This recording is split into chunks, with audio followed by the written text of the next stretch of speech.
Hello, everyone. Welcome back to the next episode of the DNA podcast. I am that S&M vice president queen who likes to strike a pose every now and then, Drooby Doo. And I'm that guy who's making his drag debut, so Roni. And welcome back to the DNA podcast, when we talk about all things anime. How are you doing tonight, Oni? I am doing very well. How are you tonight, Mr. Drooby Doo? Bitch, I am hot. I closed all the windows just to record this, so you guys better fucking It's appreciate funny it. because I was just it was just like super hot in this room, and now it's just really cool for some reason. I It don't was trust it. like it was the reverse. It always Mhm. gets warm in this room as the day goes on. It starts off coolish and then just gets freaking hot. But enough about that. If you guys enjoy us complaining about how much we suffer for you guys, feel free to click that like button. It really helps us out a long way. But that aside, let's start with our new segment titled This Week in Anime. Um, I think I think me and Oni both have like somewhat serious news actually. Yeah. Uh, I think I will go first. I think Oni's is a little bit more important. Bones asks public not to submit unsolicited story ideas. Um, so basically, Bones is telling the public don't submit any ideas because apparently the guy who committed the KyoAni fire, Mm. apparently he was butthurt because apparently Kyoto Animation stole his novel. Yeah, I Uh, did hear about that. Although yeah. even to the degree like they're not sure what the resemblance is, like they think it might be to Free or something like that. Like it was like I think they said he wrote like it was like a generic story about guys in a swim club, and then he submitted it, and I guess he thinks Kyo and he stole his idea and for free. But I don't know what the exact details are. Hmm. But yeah, but of course the CEO denied it. He's like, never heard. He's like, I don't know who this man is. I don't know where he came from. Mm. Nope, no novels. So Bones was like, so we're not gonna take that risk. Yeah. And they're like, don't submit anything. Don't submit anything. Don't know stories, characters, names, nothing. Don't give us anything, guys. It's okay, seriously. And then in their statement, they go on to say, like, listen, we don't have to. If you decide, they said, if you decide to go against this and still send us stuff, we're not responsible for anything in any way. We don't have to pay you. Uh, we're we're gonna scrap your idea. It will go No instantly in the conversation. trash. Yup. Like we don't have to look at any submitted ideas or proposals. We don't have to respond to anything. We don't have to keep. We don't have to maintain any confidentiality. Even though I don't know why that would be a clause because they're just gonna throw it out anyways. Mm. But I guess they're crossing their T's and dotting their I's. Yeah. Um. So yeah, they said don't try it, bitch. Basically, because they don't want the same thing happening to them, God forbid. Which Completely makes understandable. sense. Yeah. Yeah. I imagine other anime companies will probably do the same Mm-hmm. Yeah, soon. that's literally what I was about to say. I'm like, oh, they're gonna be like, huh, that's a good idea. Let's all Let's do all that. do this. Um, all right.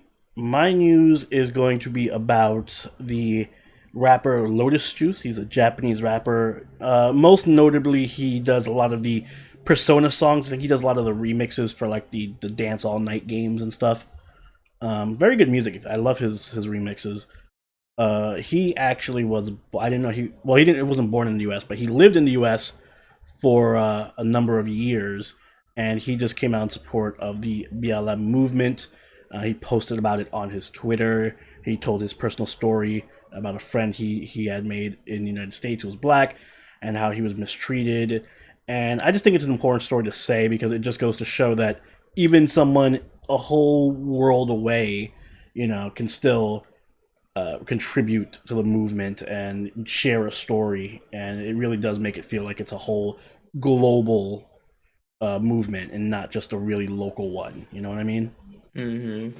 And I really appreciate the gesture, and it just goes as far as to show that, you know, a lot of people just look at Japan for, like, you know, media consumption, but it's like, oh, that's not all that is Japan. They also care about social issues as well. Yeah. It's not just anime, believe it or It's not. not just anime and games. Yes. It's a long article, and he has like a long Twitter thread telling a story. So it'll be linked in the description along with all the other links to the articles we're citing. So you guys, I encourage you to take a look at it just so you can see his side of the story. And I think Anime News Network did a good job of covering that. So yeah, thank you, Anime News Network. Not often I say that. Mm-hmm. Yes, good job, indeed. Oh, also random, a little bit of happy news is Konosuba Dungeon RPG reveals updates and August release for PS4 and the Switch. Yay! Yep, it's coming out August 27th. Yeah, basically it's basically Aqua gets a demon stone, and they're trying to see, oh, what does this stone do? Blah blah blah. I'm sure it's gonna have like the same, you know, Yeah, it's the same stupid comedy and characters. Yeah. But And when I is the am English release? Never. Oh, yeah. That's when. Yeah, exactly. I'll answer it for you. Unfortunately, Never. Japan always gets like the better stuff, and we just get the scraps as Boo. always. Yeah, but hopefully we'll get it because I really want to play it. I would definitely stream it. 1,000,000,000%. Mm-hmm. Yes. But that is enough for our news. Let us go into our weekly reviews, starting with yet another fantastic episode of Kaguya-sama to episode 9. My episode of the week. I'm gonna split it. Was there something else? I feel like I know what you're gonna say. Of course, you know what it is. You know what it is. If anyone watches it, you probably know what it is too. Let's not act like we don't know. Yeah, but we'll get there when we get there. For now, this was an amazing episode of Kaguya. Yet again, what a surprise.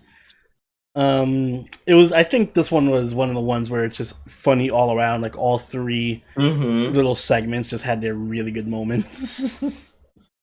Oh man, Kaguya does such a great job of building characters. So I'm falling in love with Miko. Yeah, I didn't expect it to be like. Miko was like kind of in the background for like a minute, just being like, "Oh my god, I'm just like reacting to stuff," which was, don't get me wrong, was funny. But I like that it like built to something. Yeah, I like that they're fleshing out her character a lot more. Yeah, and I quickly realized that little girl is very she's very, not only is she delusional, she's also very repressed. Yeah. She is also scared, like scarily so. Yeah, she has a bit of she's a bit of repressed sexuality. Oh my god. It must be some S&M thing that they're doing. Yeah, like she's like, you just see her imagination of her just like feet and Kaguya smacking the shit out of Shirogane, and as they're tying up what's her face, Chika in her mind, they're like, oh my god, I'm going to keep doing this. I'm getting excited. Like, I was like, what? Excuse me? I was like, at some point, I'm like, I don't think they're the problem. Yeah, I think this is you. I think this is you, Miko. Yeah, no, I loved her little hyper, unrealistic delusions. I also love the random bits of animation. I felt like, am I watching something by Shaft? Because they just kept changing up the animation. They did. Doing all kinds of crazy, insane references. Like, why did they feel the need for like 10 seconds to do animation based off of Peanuts. Yeah, I'm like, there was no point to it. Just like, fuck it. We'll do the Charlie Brown thing for like literally 5 seconds, and that'll be that. Wait, Charlie. Oh wait, that's not the same thing as Peanuts. It is. Oh, it is. Okay, Yeah. cool. I just want to make sure. But yeah, no, that was. They just kept going like one after the other, and then like before that they did like some weird kind of, I guess, school drama-y art style that it's not the same thing. Like they kept doing it, and then there was and then there was one where everyone was like super beautiful and beautiful kissing lips. Like I want to know how much money the budget for the show is, because they have like it's a disgusting. It's like movie quality. Like that whole little intro in the beginning where she's telling her story, like her delusion of how she thinks, how she wants the student council to work. That was like movie quality, fucking animation and lighting and everything. It was just so impressive. I feel like the animators were like, how big is our budget? And they were just like, yes, as much as you want. I'm putting out this theory now, because there was a part where Miko was just like, oh, I want true romance, like that time in middle school, like randomly she's like, that time in middle school where someone put a flower or put something in a flower in my book or something. I'm like, oh, that's totally Ishigami. That was totally Ishigami. Absolutely, 100%. No reason to just mention that, and I know Ishigami mentioned that you were in middle school, so yeah, I'm shipping these two. I love how like all that ends when she confronts Kaguya. She's like, "What do you mean to you?" And she's like, "How can you ask me that when I don't even know?" And then Miko's just like, "Wait, what?" I like how we mentioned it in the live stream, live watch, but it always seems to end like every segment with people just running out of the student council room for whatever reason. That's how that segment ended, and that's how the next segment started. Kaguya doing literally the same thing. Yes, we had the whole Hayasaka moment. Her teaching Kaguya to Vogue and take a new pose. I was like, I stand. First of all, I feel like they knew this month was Pride Month. They knew what they were doing. That was very intentional. But well played, because it worked. I loved it. I wanted more Kaguya dancing though. Like, come on. Like, she did a cute little thing for like 10 seconds. I'm like, oh, it needed to be longer. The ending should have been like they did with Chika. They should have done with Kaguya. I know you got the budget. You can animate a Kaguya dance. But that was really cute. That whole setup was really cute. I liked Hayasaka's like backhanded digs at Kaguya here and there.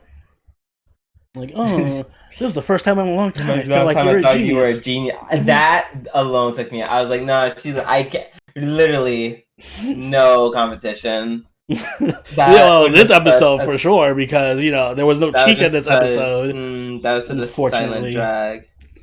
But yeah, no, that was great. The whole little Street Fighter little mini game thing that they put so much effort into. Bruh, yeah, you know about budget? I'm like, what the hell? Oh my god, and she was like, I'll just use my hand coming technique with my right hand. He's grabbing her hand. Oh my god, I actually want to watch that again. Yeah, it was great. I think of all of them, well, no, I think the second part was my favorite. But the close contender is the last section, because I kind of really relate to Ishigami a lot in that regard of being like more of a loner. I hate being around hyperactive people. So like when he's just sitting there in the cheer club and they're like, yeah, let's go on Instagram and make a viral video, and then going crazy and shit. And yeah, just like, I was also too just like, oh, this is too much. Like, stop being so positive. So I was relating hard, and even when he was like, I don't even have a fucking line. I use Skype. I'm like, oh, I know this feeling. Okay, yeah. I feel like I'm. There's a lot of people who are like Oni, definitely just hardcore, just resonate with him. Me, not so much. No, I definitely resonate with him. I'm a little modern. No. I try to keep up now and then. But yeah, there's some points where just like, ugh. Like, I feel like I've been in his shoes where I've like done that, and like I had to like pretend, like, see him, he just doesn't have it in him to be all like that. I was like, yeah, let's go. And then when I'm alone, I'm just like, Yeah, I'm not as much of a downer as he is. Like, I'll go with the flow, but in my mind, I'm just like, I don't have the energy for this. Exactly. Like the moment I get home, I'm just like, I just want to lay down. I had to fake. I had to pretend like I love living life before, and that sucks. Man, this is taking a dark turn. No, but also the whole little section of Ishigami getting his first drag Kaguya on. That was actually really cute. I really liked their interactions. That was actually super like wholesome. Actually, just seeing them interact with each other and Kaguya teasing him. His also backhanded remark, even though he didn't do it intentionally. He didn't mean it. Yeah, it's totally not intentional. He was just like, oh. This chest area seems a little tight. Like, I guess I just have a bigger chest than you do. Sorry if I stretch out your chest. Oh man! Even in the best part of the whole episode was with Miko just walking in and closing the door. And then she's like, no, she's like, I'm not even gonna react to this. Nah. I'm just going to go somewhere. I wanted to see her delusion for what's happening there. Like, did she think Kaguya is like, here, she got me, put on my clothes now, put on this dress. Put on this dress. Bend over. You filthy dog. Yeah. I do like that they did give him another. There's a lot of underwear shots of Ishigami this season for some reason, but they're continuing the continuity, and he's wearing boxers, so that's a nice little touch. Huh. I guess because they were boxers, I didn't even think about it until you said it. Mm-hmm. Yeah, that's funny. Also, in a weird way, he was. I don't know. It was just so weird seeing him in the light, where it's not just like I'm sad, and like he seemed jovial, and like his hair went up, so you could like see his whole face. I'm just like, oh my god, he's actually kind of cute. Yeah, it was nice. It was really nice. They had a little cute moment. I like when they reach outside of the standard, like Kaguya and Shinigane, Chika and Ishigami. Like, I want them to, like, when all the other characters interact with each other. Like, I would love to see Hayasaka and Chika interact. Like, you know how Hayasaka puts on the act of her being all super, like, in school? God. Imagine that and Chika together. That'd be really fun. I think that'd be a really fun setup for something. I totally believe that. But speaking of, usual couples, Shirogane comes in and sees them, and he's actually jealous. I mean, I don't blame him. I'd be jealous too. Why? They were getting on They were really getting on well, Kaguya and Ishigami. But she's also putting him in drag. They're having fun doing it. And she's all teasing and stuff. I don't blame him. Like, Shigami's like, why is she putting me in drag? She doesn't give me her dress to wear. Okay, so you're saying if you saw your girlfriend like putting a guy in drag, if I saw my girlfriend like was talking to some guy and put her dress on him, was putting makeup on him, and they were laughing together, I'd be like, bit jealous. Not gonna lie. So what you're saying is that you want to be in drag and have makeup put on you? No, I'd just be like, why are they getting along so well? Why are they so close? No, why didn't she pick that dress for me? Oh, now she bought that shade. It was probably for him. Yeah, wait. What if he goes shopping with Kaguya and then she's out there picking up lipstick and he has to wonder, like, is that lipstick for her or lipstick for Ishigami?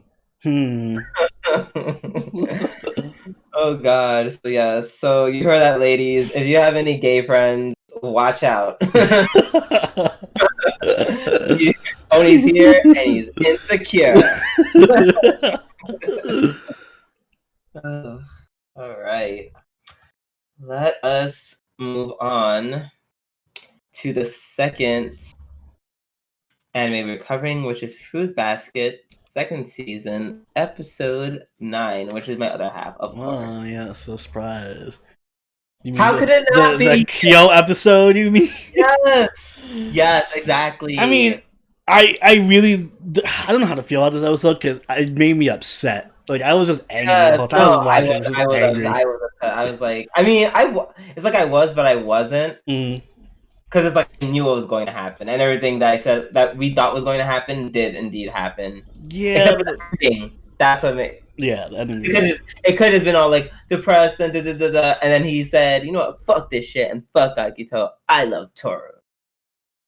Yeah, but even the ending was just like, I want to stick with Toru until Akito locks me in his sex dungeon. Like, why?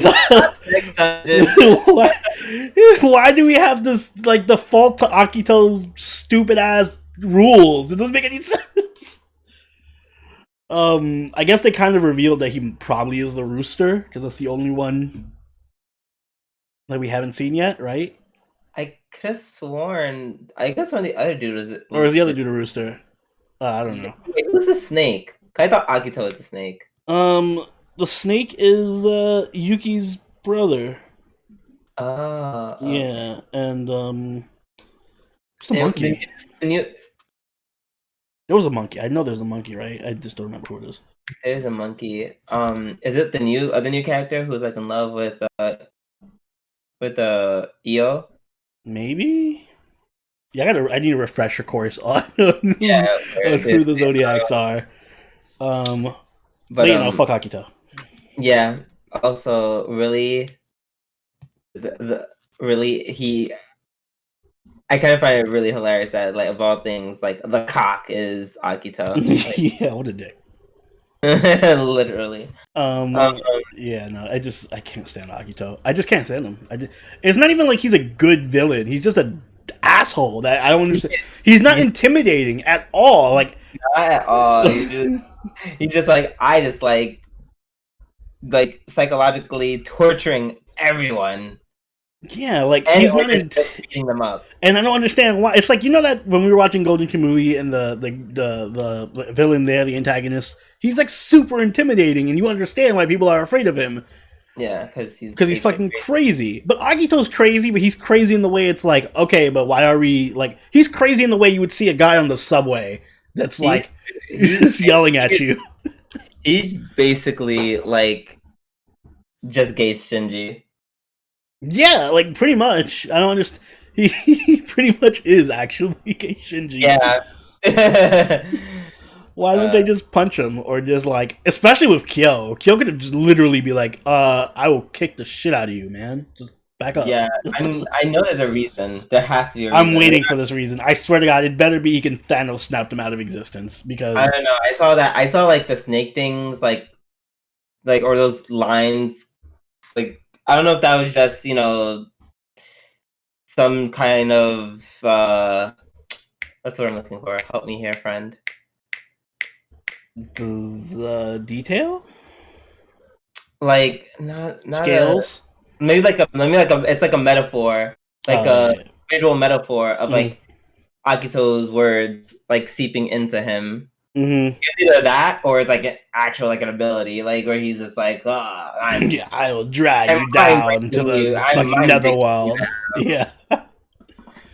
I mean, he better like, but that's the thing. Like, it'd be another. Like, I wish they would genuinely make him more of a believable villain. Like, if he had a way of manipulating people to be against each other or something because he was super smart, or like if he was like, when we touch on Tower of God, if he was like Kun or something, then I would understand. But he's not. He's just a bratty kid who just yells and hates and is trolling everybody. So I really want to see if this better not just be like we have to honor him because he is the head of the household and it is disrespectful. I can't believe that.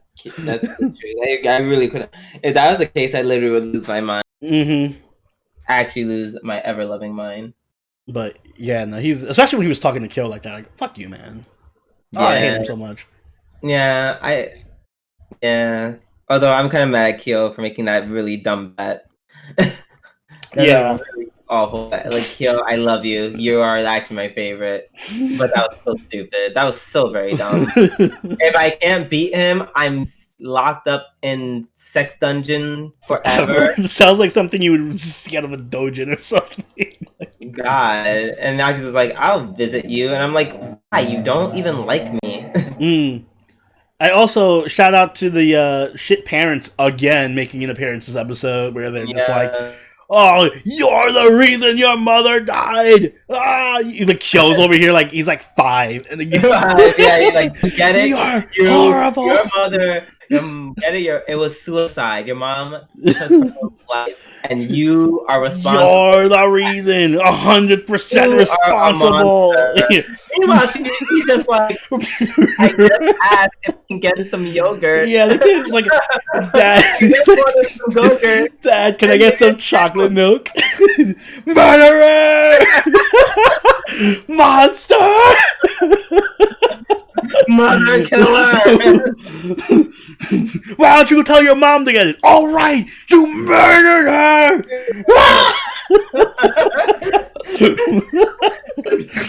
Oh, fucking fruits basket parents. Yeah. It's so crazy. Oh my god. Oh, man. All Kyo wanted was some fruit roll-ups. I know. Poor Kyo.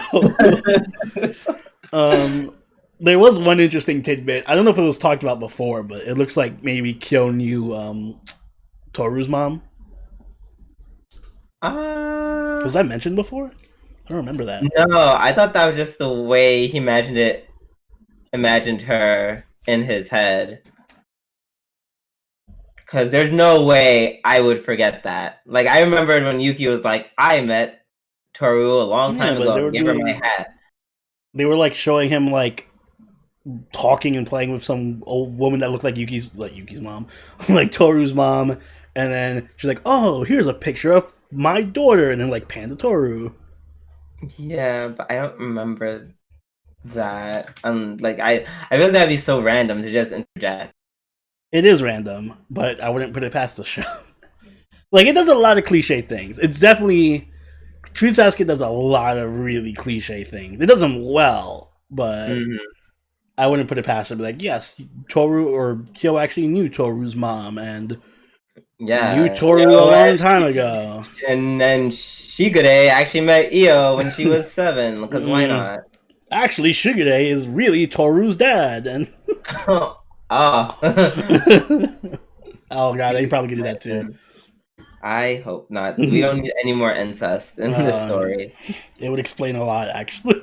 Right? I wonder why they're in love. They're cousins. I knew there was a reason why I liked you. Now I understand.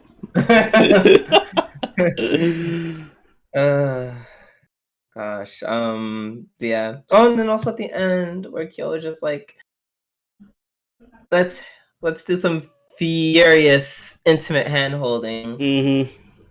I was like, gosh, this is too hot for TV. Toru being adorable and nearly falling from the stairs and everything. Oh, I love Toru.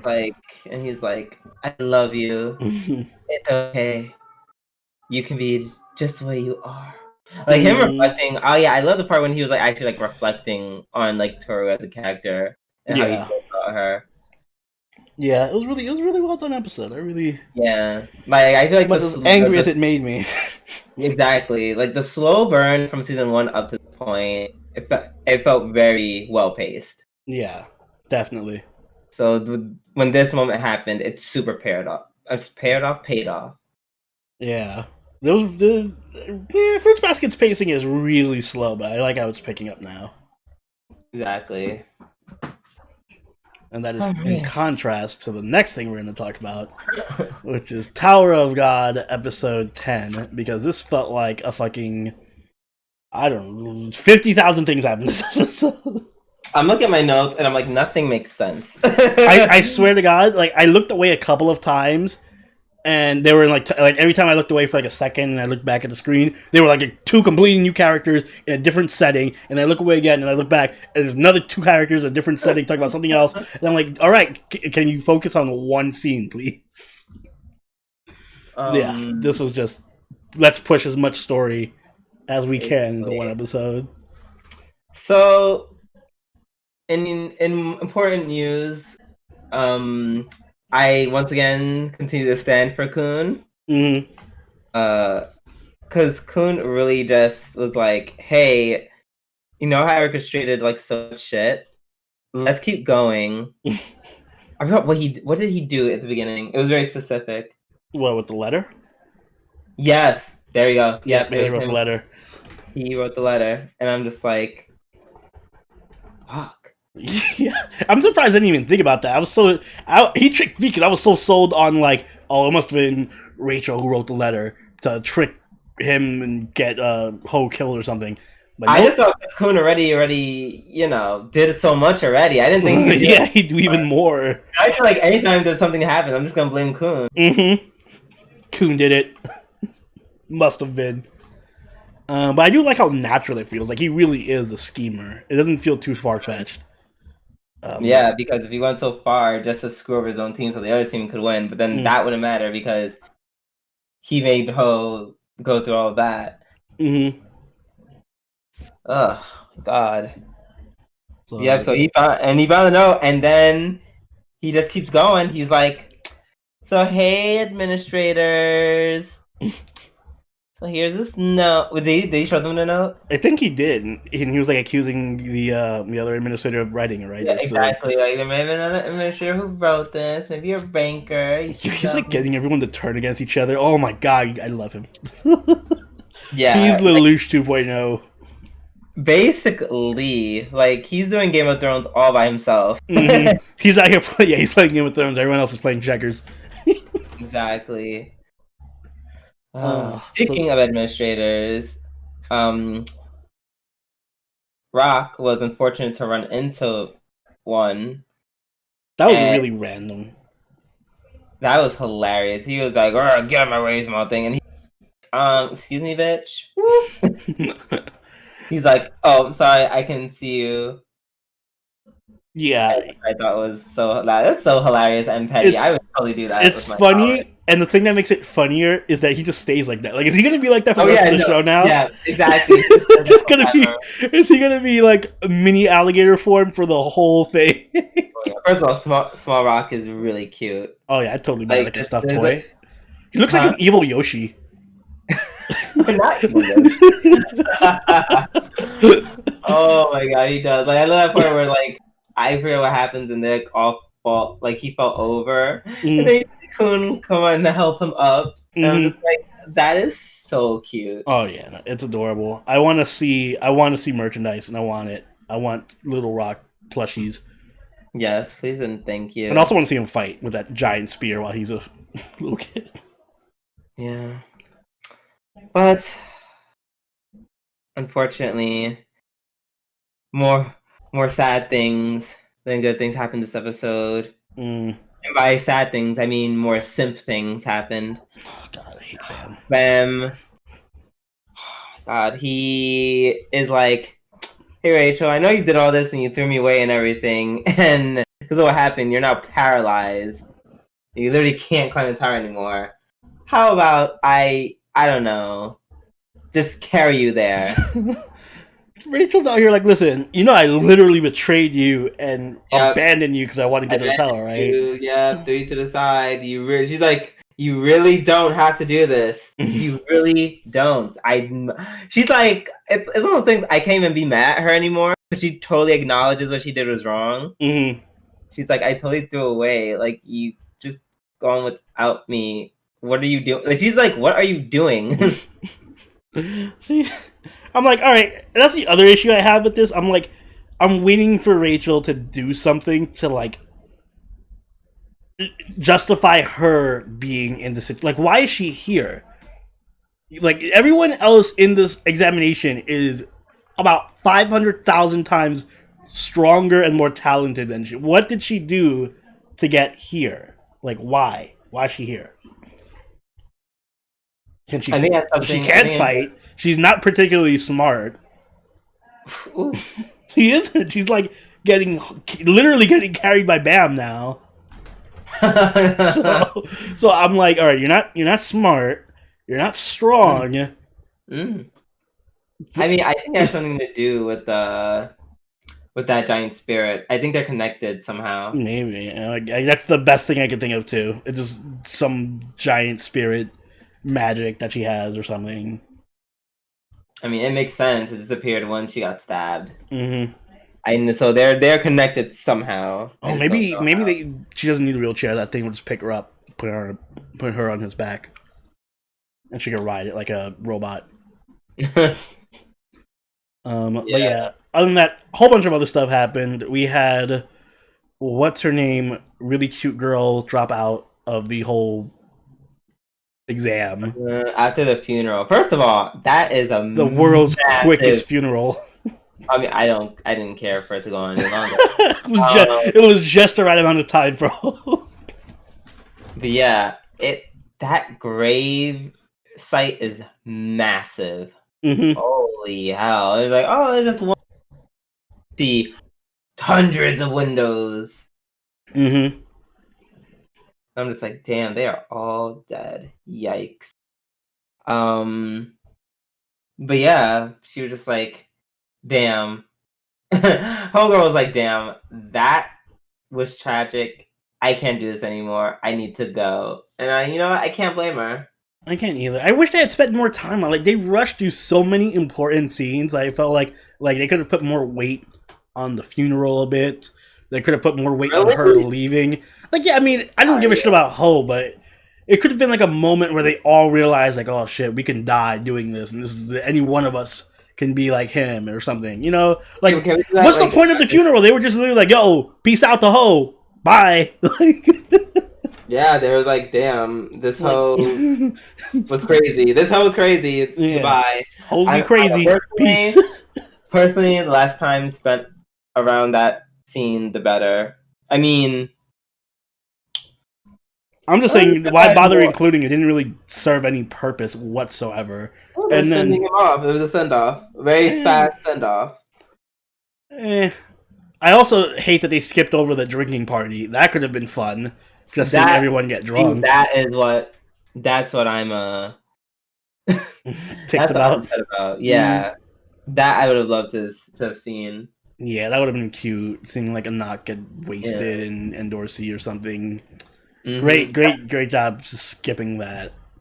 I would have I think then would have been like a better time to be like, okay, let's talk about what happened. Yeah, like if they all got drunk and they start fucking around, and then like as they were drinking, they get their feelings out and stuff. That'd been a really cool scene. It would have been great character development for a lot of them. But no. And then you could have what's her name leave right after they're all drunk, and then Bruce Lee's just like, "Hey, where are you going?" And they could have their whole moment. Yeah. It would have felt more justified and built up to. So, I don't know, it just feels like they were just rushing through everything. And then, of course, we have a traitor with a sheep-looking monster guy. Yeah, like, I think he's impersonating someone named Yuga. Mm-hmm. Yuga. It's not... Anyways, but the blonde administrator, dude, I forget what his name is. So many names. It's how we're forgetting everyone's name. There's so many of them. There's so many of them, and they're not giving them enough screen time. Exactly. God, and none of them are like traditionally Japanese, so that definitely doesn't help. Mm-hmm. But yeah, he's like, hey, you, and then the guy's like, oh, time to kill you, and then he's like, I'm not interested in fighting. I'll just help you. Like, get the Black March and the Green March, and then, Green April, Black March. Yeah. And then, kill Knock. Boo! I'm not for that plan. I like the machinations behind the scenes of having like the rankers not trust each other and this whole administrator thing going on. But it just feels like really, like I said, it just feels rough. Like this should have been a 24 episode anime. I feel like, because it's going through it like at breakneck pace to try to get to something. So that kind of worries me about the last few episodes. Yeah, because there's only 3 left. Mm-hmm. Interesting. Oh, also, didn't realize that being an irregular was such a crime. Also, didn't realize they didn't know he was an irregular. I forgot about that. I have no idea. I just assumed that everyone else knew. I'm like, anything I, as an audience watcher, know, I assume everyone else knows. But yeah. So in a No. way, that was a decent reveal. Mhm. It was a reveal because we didn't know that everyone didn't know. We didn't know that they didn't know. Exactly. I did like their little Rocket and Coon trying to put on a little play at the end, and everyone was like, "All right, we clearly see what you're trying to do." That was cute. That was fun. Yeah, agreed. They're like, yeah, we're in. We'll help Bam become an administrator Mm. and do whatever that test is. So yeah, next week should be very interesting, just like last few episodes. Or it cannot be. Who knows? Who knows? All I know is that Endorsee's gonna be great either way. Mm-hmm. All right, so let us move on to Otome Game episode 10. Look, you finally got your wish. There was plot stuff happening this episode. Thank the Jesus. Yeah. I mean, it kind of felt like it came out of nowhere, but I'll take it. I mean, maybe not, because there was like that Black Spirit stuff appearing before, but like things took a turn this episode. yeah. Like this suddenly death is on the line for people. Yeah, friggin' Maria gets kidnapped. Mm-hmm. And then and I love how Catalina's just like, oh, I totally just remembered that the president can do dark magic. Let me verbally confirm that and right in front of him. It fits her character being an idiot, though. Yeah, she is very stupid. I love how they pointed that out in the beginning. They're like, Maria would never do all these things. Maria is too dumb. She's way too simple. That idiot couldn't do all this. Yeah, they shit all over her. But I don't know if it's on purpose, but I'm assuming it is.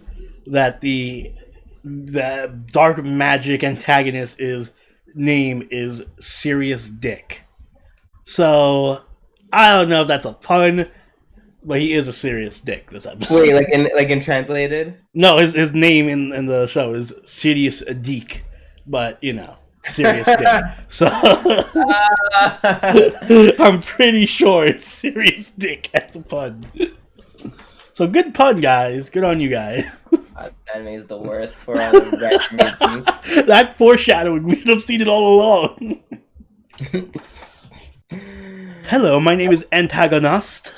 Antagonist. My name is Lane. B Lane. Bad guy.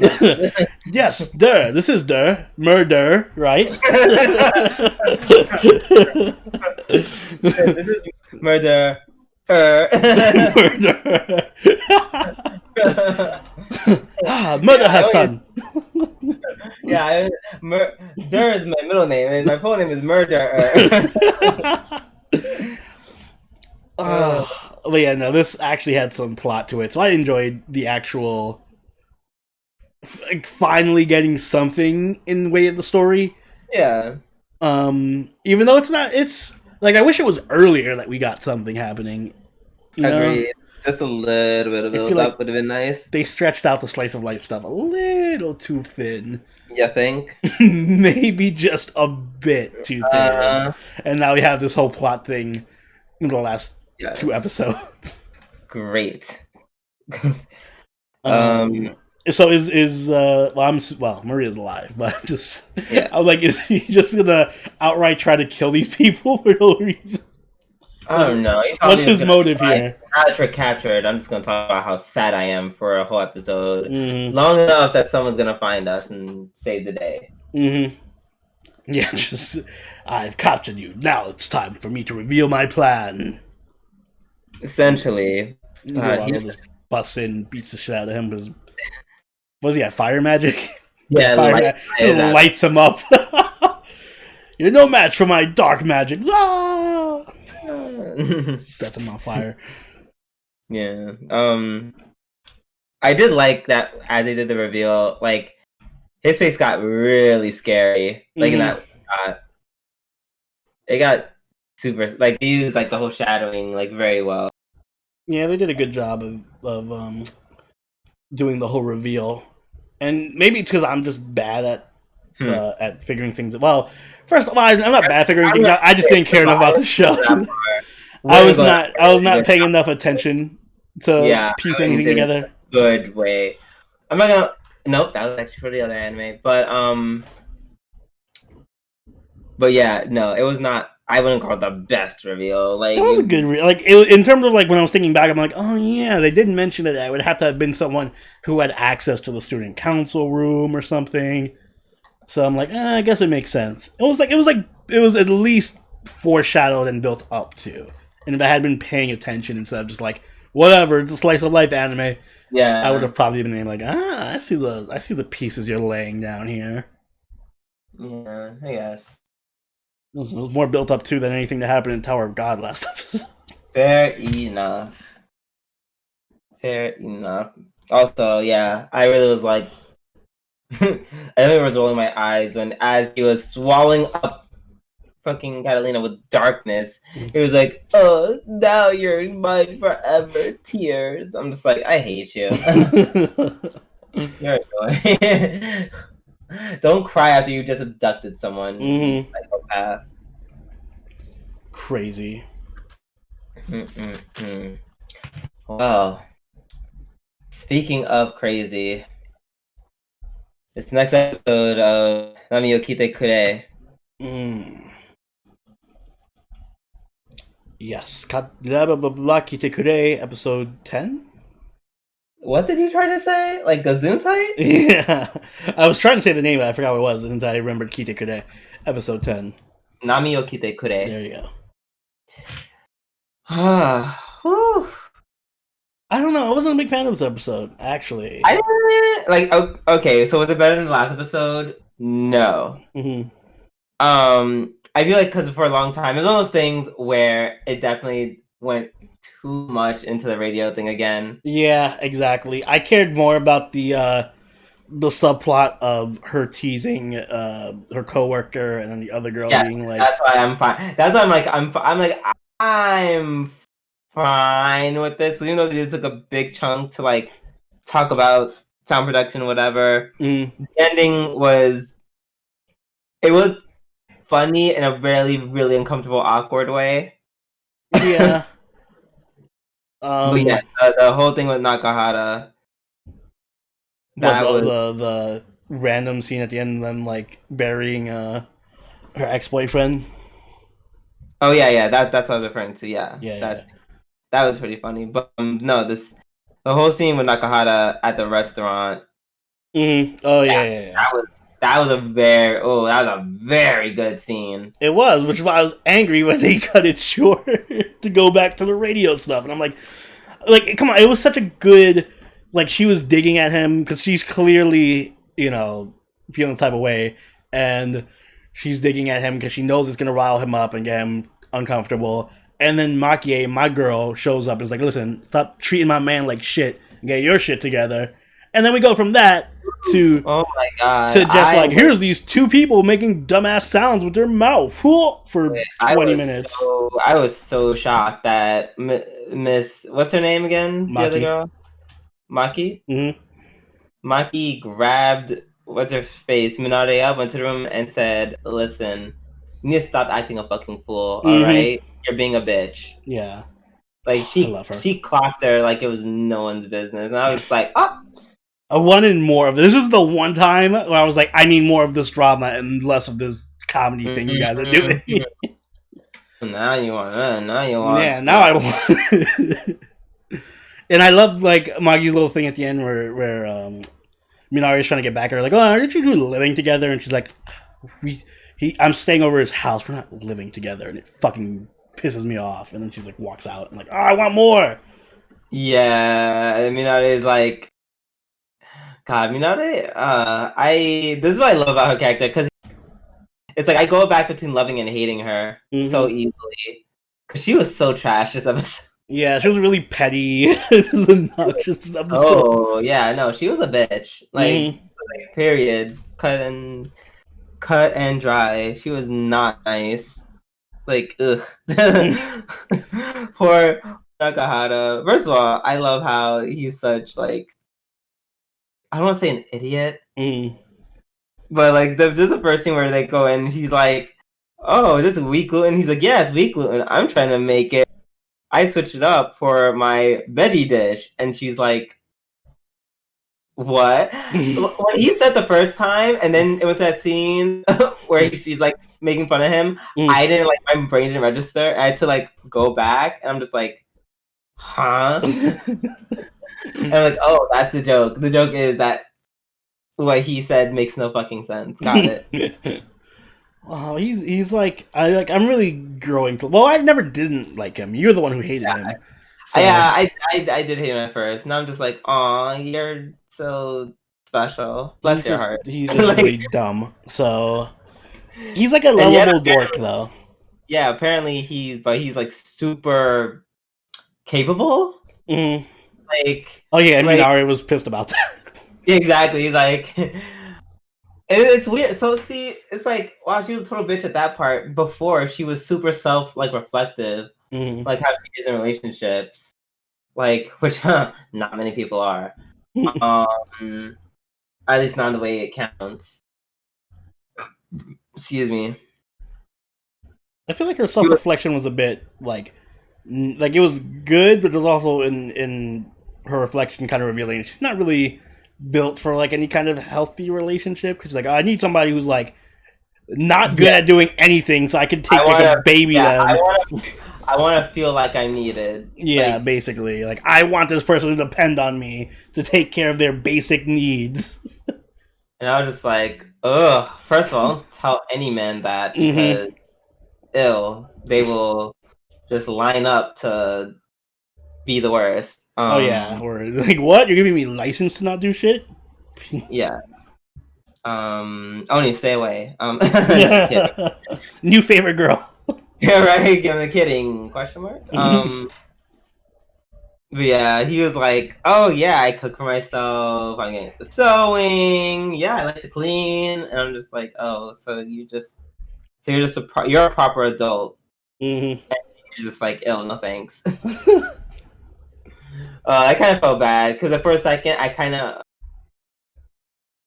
I almost felt like they were coming for me because, like, I'm not gonna lie, I'm kind of used to being kind of somewhat taken care of in a relationship. Mm. Like, I just have been. And it feels good. It feels good when people take care of you. So I get used to it. So I'm trying, or it's my last relationship, I tried not to do that as much. It's like I'm like, I don't want you to do this for me. I don't need you to do it for me. I can pay for that myself. Thanks, etc., etc., etc. Because I don't want to become Mitsuo. I feel like Mitsuo in particular is just very scummy. Just like he's a different type of scummy person. I don't think you can reach that level, Drew. Yeah, but okay, I don't want to be the baseline of him. Like minus the whole I swindle girls, my like money out for my girlfriends, and like spend it on horses or whatever he does with it. Like that aside, I don't want to be the kind of person who's just like, yeah, you can cook for me. Yeah, help me do this, help me do that. I need help. I need help. I feel like that was me for like the longest time in my life, and I'm just like, I'm trying not to do that anymore. I'm trying to just, be a little bit more dependent. Be independent. Yes, guys. Independence is great. It sucks because you have to do everything yourself, but when you can do everything yourself, ain't no one can tell you what to do. Word. Damn. Lessons. But yeah, no, for the majority of the episode, like I like those little drama scenes and little character building scenes, but I wasn't a big fan of the two dudes making random noises for like half the episode. I was like, I literally fell asleep. I love it. They could have cut that to a bare minimum. It kind of felt like it dragged for a long time, though. Well, yeah, that's what I'm saying. No, I think they could have. I thought you said they did. No, they could have kept it to like. Yeah, if they had kept it like just for a couple minutes, like it was, here's a 2-minute little thing or whatever, and they spent more time on the Maki thing and the Minare thing, or even the scene at the end, I think it would have been a lot better. Exactly, because that was so hilarious. I love how they literally said 50 seconds of passionate kissing like in Latin dramas. And I'm just like, Latin dramas. I'm like, you guys are just guys are just doing the most. Speaking of doing the most, shall we move on to our final show of the podcast? I really just wanted to watch. I really just wanted to play Xenoblade Chronicles while watching this. You could have. You wouldn't have missed much. I It is You're not wrong. Shadowverse episode 9. God, Episode only episode 9? Jesus. I know. I feel like we've been here forever. Not episode 77. Drew, you're not going to believe what happened in this episode, but Hero, right? He won. He won. Wow. He went up against an opponent, and against all odds, He went up against a professional player and won. Shock. I've never seen it coming. I wonder if he's going to win the tournament. Jeez. I wonder. God, it's such a shameless little show thing to do. To like be like, oh yeah, like all he does, like all of Hero's lines are just Shadowverse is fun. It's great. Play Shadowverse. Yeah. Like, all right, I see what you're doing, Shadowverse. You gotta at least try to veil the self promotion that you're doing here of Shadowverse. Yeah. They're like, nah. They're like, no. Hero's personality is just a Shadowverse promotion. Mm-hmm. He's just a Shadowverse ad. Yeah, essentially.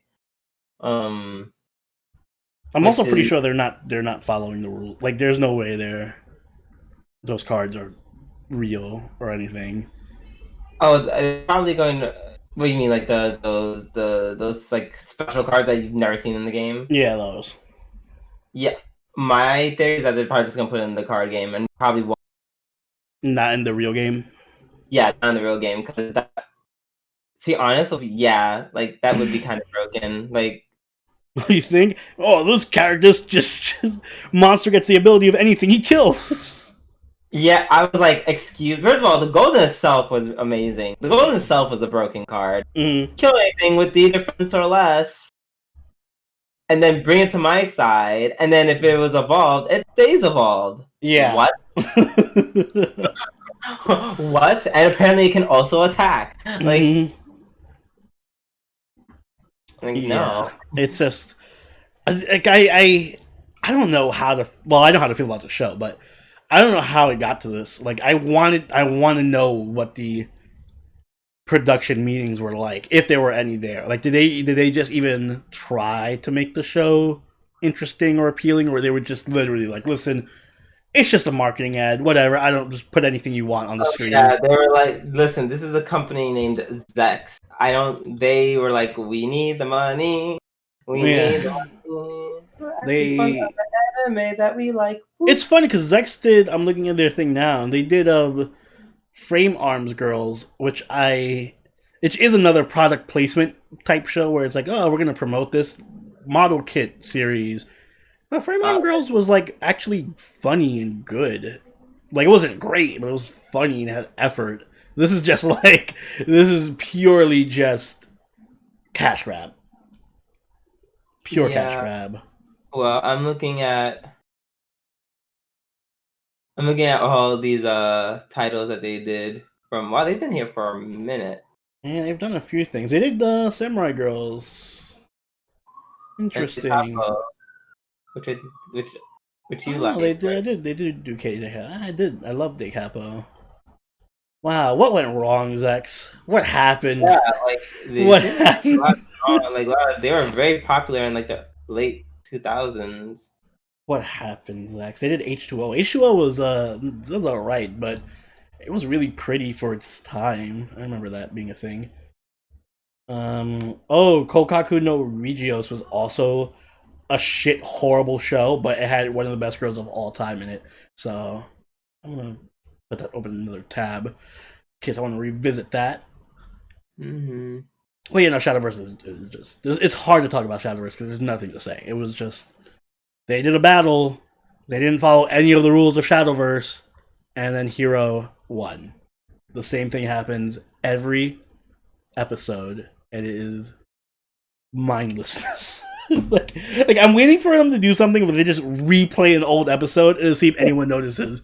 Episode 10 is gonna be a replay of episode 6 or something, and no one's gonna be able to tell.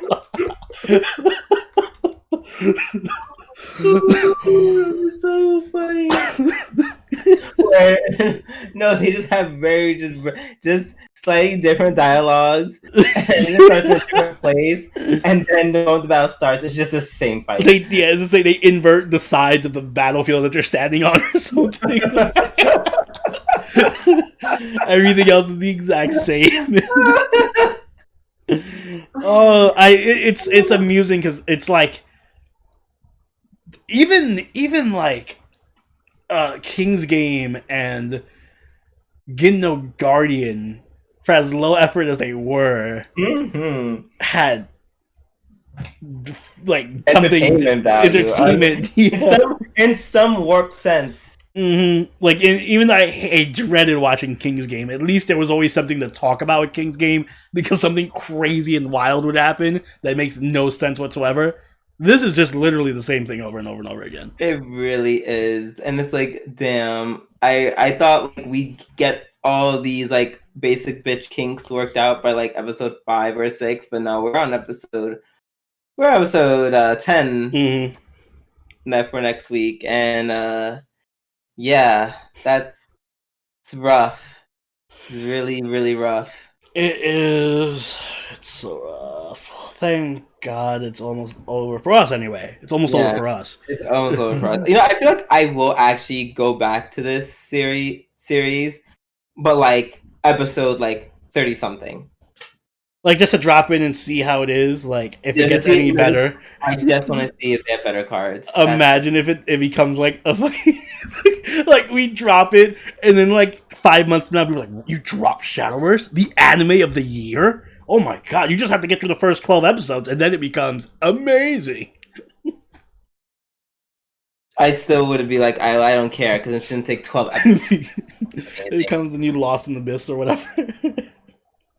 Which I still have to see. Yeah, I do have to watch that too. It's there. I'll watch it after Beastars or something.